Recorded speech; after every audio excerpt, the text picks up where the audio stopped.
أعوذ بالله من الشيطان الرجيم.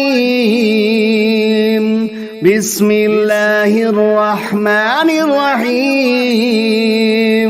سبح اسم ربك الأعلى الذي خلق فسوى والذي قدر فهدى والذي أخرج المرعى فجعله غثاء نحوا سنقرئك فلا تنسى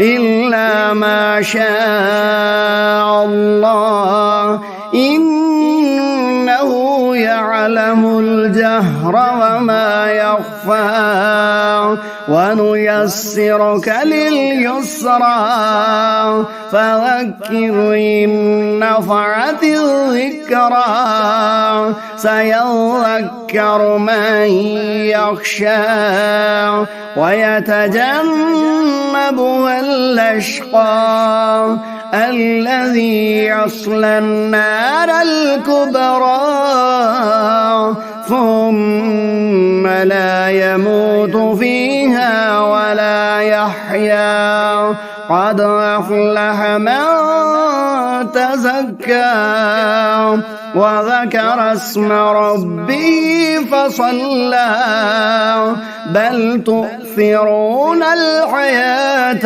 الدنيا والآخرة خير وأبقى إن هذا لفي الصحف الأولى صحف إبراهيم وموسى صدق الله العظيم.